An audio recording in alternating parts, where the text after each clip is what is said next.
¿Quieres jugar a Minecraft pero no tienes dinero? En este vídeo yo te voy a enseñar cómo instalar Minecraft 100% gratis en menos de 3 minutos. Continuemos con el vídeo. Y bien, para instalar lo primero que tenemos que hacer es ir a Google Chrome, abrimos Google Chrome y en la barra de búsqueda ponemos TLauncher descargar. Una vez aparezca TLauncher descargar, le damos a Download al Minecraft, TLauncher for Minecraft y nos redirigirá a la descarga. Está disponible para Windows, Linux y Apple. Vamos a descargar, ventanas es Windows, lo descargamos y una vez se descarga le damos doble clic y ejecutamos el instalador del TLauncher.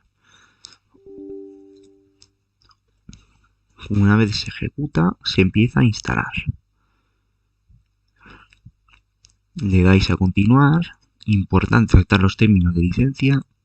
Instalación limpia eliminaría todas las carpetas si teníais Minecraft antes instalado. Yo le doy a continuar, es mejor darle simplemente a continuar y pues empieza el proceso de instalación.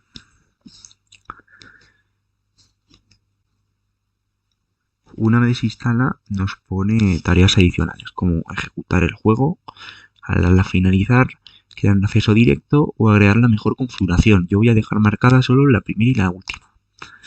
Le damos a siguiente, a completar y como hemos marcado la primera opción se abre el TLauncher.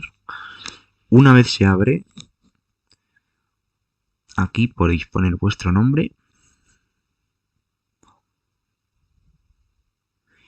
y ahí elegir la versión.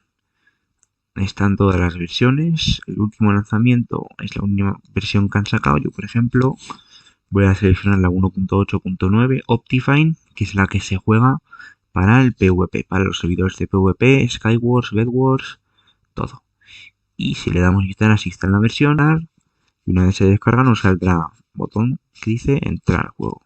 Y esto es una notificación de la skin. Le damos a no volver a mostrar, no mostrar esta notificación, ok, ya está, no nos aparecerá nunca más. Mundo, jugador o multijugador, Minecraft Realms. Yo voy a, por ejemplo, elegir un mundo, voy a crear un nuevo, mundo extra plano, para que veáis que funciona. Y aquí también se pueden instalar mods, se pueden instalar shaders, se puede instalar Optifine, se puede instalar todo lo que tú quieras. Se le puede instalar como si fuese el Minecraft normal.